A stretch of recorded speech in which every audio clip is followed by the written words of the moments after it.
వ్యభిచారి నీలో ఉన్నాడేమో చూసుకో. ఎప్పుడో రాసిన పత్రిక 10వ అధ్యాయం. ఉన్నాడా? యేసేపు లాంటి భ్రష్టుడైన వ్యభిచారి అయినా నీలో ఉన్నాడేమో. ఒక్క 13వ అధ్యాయము 16వ వచనం. 12వ అధ్యాయం 16వ వచనం. ఎప్పుడు రాసిన పత్రిక. ఒక పూట కూటి కొరకు తన జ్యేష్ఠత్వ హక్కుని అమ్మివేసిన యేసేపు వంటి భ్రష్టుడైనను వ్యభిచారి అయినను ఉన్నాడేమో నీలో. జాగ్రత్తగా చూసుకో పరలోకానికి వెళ్ళటానికి. భ్రష్టుడు వ్యభిచారి, భ్రష్టుడు వ్యభిచారి. ఈ సంగతి తెలవదా నీకు? 2 డిగ్రీలు ఇస్తున్నాడు సైతాను నీకు. నువ్వు భ్రష్టురాలివి, వ్యభిచారి. నువ్వు దేవుని ఆశీర్వాదాన్ని పోగొట్టుకుంటాడు. దేవుని ఆశీర్వాదాన్ని సంపాదించుకుని పిల్లలు పెట్టుకోవాలి కదా. దేవుని ఆశీర్వాదం తరతరాలుగా ఉంటుంది కదా నీ పిల్లలకి. ఎందుకు నువ్వు వ్యభిచారి అయిపోతున్నావు? ఎందుకు నువ్వు భ్రష్టురాలు అయిపోతున్నావు? ఎందుకు నువ్వు భ్రష్టుడు అయిపోతున్నావు? దేవుని ప్రేమను పోగొట్టుకుంటావా? ఆశీర్వాదాన్ని పోగొట్టుకుంటావా? దీవెన పోగొట్టుకుంటావా? మేలును పోగొట్టుకుంటావా? దేవుని దీవెన సమకూర్చుకో దావీదులాగా. ఆమేన్. దావీదు దేవుని దీవెన సమకూర్చుకున్నాడమ్మా. తన పిల్లలు తరాల వరకు అని చెప్పాడు దేవుడు. నీ సింహాసనం మీద నీ పిల్లలు తరతరాలుగా దాని మీద కూర్చుంటారు. ఎంత దీవెనో, ఎంత ఆశీర్వాదమో, ఎంత దేవుని గుణాన్ని కలిగి ఉన్నాడు. ఇతడు నా ఇష్టానుసారమైన మనుష్యుడు, ఇతడు నా ఉద్దేశములన్నిటినీ నెరవేర్చేవాడండి. ఎలాంటి ఆశీర్వాదం కలిగిన వాడు. దేవుడే చెప్తున్నాడు, ఇతడు నా ఉద్దేశాన్ని నెరవేరుస్తాడు. అతని ఉద్దేశాన్ని పక్కన పెట్టేస్తాడు, అతని విధానాన్ని పక్కన పెట్టేస్తాడు. దేవుని విధానంలోకి వస్తాడు, నా విధానంలోకి వస్తాడు. నా మనసు కలిగిన వాడిగా ఉంటాడు, నా ఉద్దేశం కలిగిన వాడిగా ఉంటాడు, నా ఆలోచన కలిగిన వాడిగా ఉంటాడు. ఎలాంటి మనస్సు ఉందండి, ఎలాంటి ఆలోచన ఉంది? దావీదు భక్తుడికి ఎలాంటి ఆలోచన ఉంది? నీకు ఎలాంటి ఆలోచన ఉంది?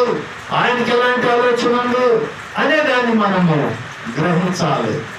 దేవుడు అంటున్నాడు, నన్ను ప్రేమిస్తే ఏం చేస్తే? నన్ను ప్రేమిస్తే 1000 తరముల వరకు నీ పిల్లలను దీవిస్తాను అంటున్నాడు. పెట్టుబడి పెట్టమన్నాడు. పెట్టుబడి పెట్టడానికి భూలోకంలో గొప్ప వాళ్ళు ఎవరో తెలుసా? ప్రార్థన చేసేవాళ్ళు చెప్పలేదు కదా. ప్రార్థన చేసేవాళ్ళు గొప్పవాళ్ళు ఎవరన్నా మాతో అట్లా 3 ప్రశ్నలు చేశారు. ఒక ప్రశ్న చెప్పలేకపోయారు. ఏం ప్రశ్న? అది పాట గురించి చెప్పలేకపోయారు. ఇంకోటి ఏంటి?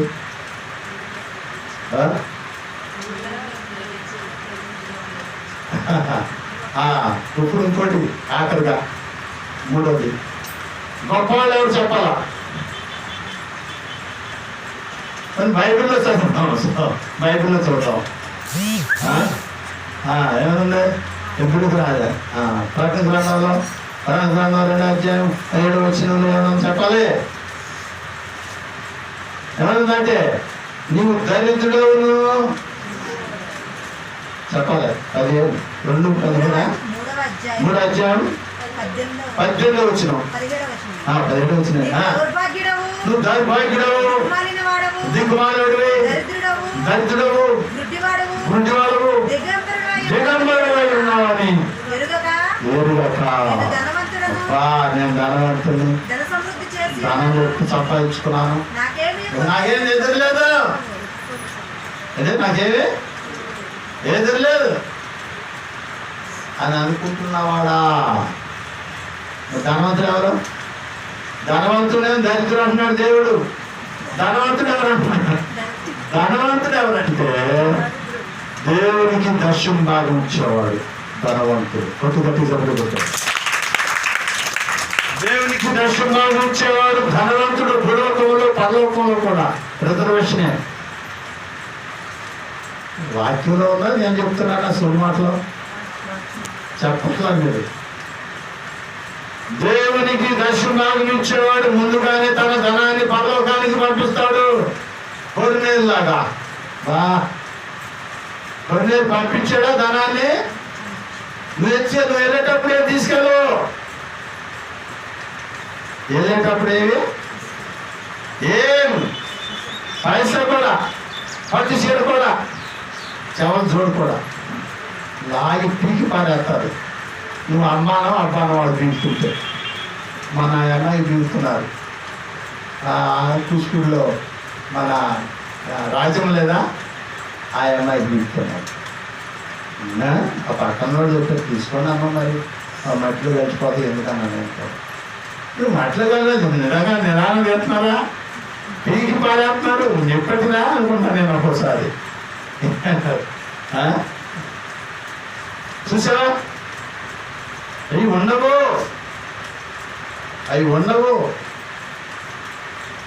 పీకేస్తారు. అవి ఉండవు. నువ్వు దరిద్రవు. ధనవంతులు ఎవరు చెప్పా? దేవునికి ముందుగానే పంపించేసాడు. కొన్నేళ్ళు పంపించలేదా? ఎలియా లేదా దేవుని దగ్గరికి? ఎలియాని వార్త వచ్చిందా రాలేదా? మరే అది పంపటం అంటే ఏం పంపుతావు? నువ్వు బూతులు పంపుతావా? పర్వతానికి అబద్ధాలు పంపుతావా? మోసాన్ని పంపుతావా? అన్యాయాన్ని పంపుతావా? అక్రమాన్ని పంపుతావా? దేవుని యొక్క ప్రేమను పంపిస్తావా పర్వతానికి? ఏం పంపిస్తావు? ధనవంతులు ఎవరంటే దేవునికి ధనాన్ని పంపించేవాళ్ళే భూలోకంలో ధనవంతులు. భూలోకంలో ధనవంతుడుగా నువ్వు ఉన్నాడంటే నువ్వు వెంటనే నీ ధనాన్ని పరలోకానికి పంపించాలి. ఆలస్యం చేయకూడదు. మన అతను పెన్షన్ ఇస్తానని చెప్పాడు. పెన్షన్ ఇస్తాను అన్నాడయ్యా, మరి ఏంటి నా మనసు ఏంటని మనసులో ఆలోచిస్తున్నా. ఆలోచిస్తుంటే మొట్టమొదట వచ్చిన పెన్షన్ తీసుకెళ్ళి అయ్యగారికి ఇచ్చి ప్రార్థన చేయించుకుంటుంది నా మనసు. నాకు కూడా అలాంటి మనసు వచ్చింది. నా మనసు చేస్తుంది. ఒక ఆయన ఎత్తాడండి, ఇద్దరు ఎత్తారు. పంపించు. నువ్వు పిల్లలకి నీ ధనాన్ని పంపిస్తావా? చదువుకుంటుంటే, హాస్టల్లో ఉంటే, కాలేజీలో ఉంటే, అమెరికాలో ఉంటే నీ ధనాన్ని పంపించాలి. వాళ్ళకి వాళ్ళు గొప్పవాళ్ళై నిన్ను పోషిస్తారు. నీకు ఇంకా ధనం ఇస్తారు. వాళ్ళు వాళ్ళకి ఉద్యోగం వచ్చిన తర్వాత వాళ్ళ ధనాన్ని నీకు ఖర్చు పెడతారు. మా నాన్న నన్ను మరి పెంచాడు, పెద్దవాడిగా చేశాడు, నాకు 2 లక్షలు జీతం వస్తుంది నెలకి. మా నాన్నకి ఎంతైనా ఖర్చు పెడతానండి నేను అని మనసు ఉన్నదా? అలా అవటానికి కారణం ఎవరు? ఆ నాన్న కష్టపడి రెక్కల కుక్కలు వేసుకుని సంపాదించి నేను పెంచాడు.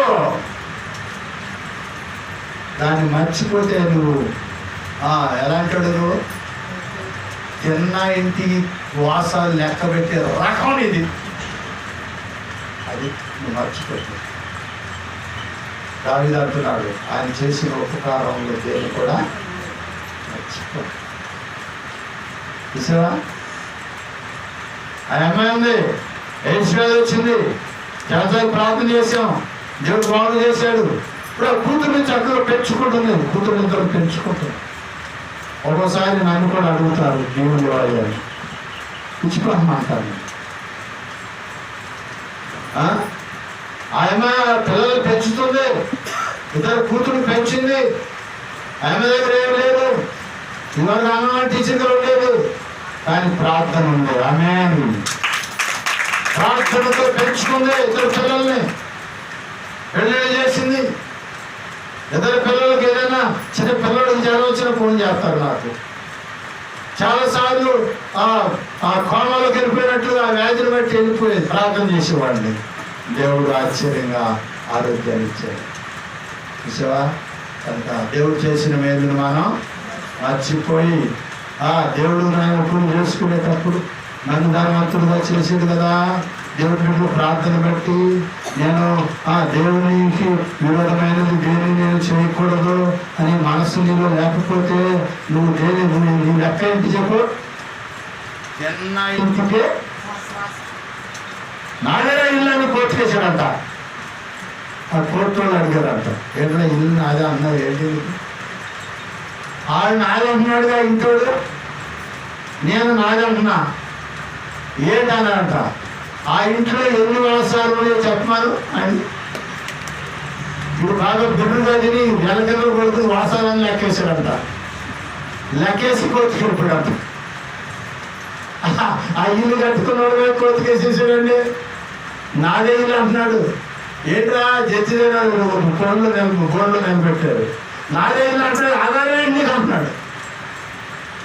నేను నీకేంటి ఆధారం? ఆ ఇంటిలో ఆ ఇల్లు ఎన్ని వాసాలు ఉన్నాయో అన్ని వాసాలు నేను లెక్క చెప్తాను. చెప్పాను గెలిచాడా వాడాడా చెప్ప? ఎవరాళ్ళు గెలిచినాడు ఎవరాళ్ళు అంటున్నా? మోసం చేసాడు గెలిచాడండి. ఏం చేశాడు? నిలువున ముంచోడు గెలిచాడు కోర్టులో. అంతే, కోర్టులో ఎవరైనా అంతే. నీకు న్యాయం జరగదు. దేవుని కోర్టులోకి వెళ్తే నీకు న్యాయం జరుగుతుంది. ఆమేన్. ప్రార్థన చేసుకుందాం. దేవుడి కోర్టులోకి వెళ్దాం. పొరపాటుని సరి చేసుకుందాం. క్షమించమని అడుగుదాం.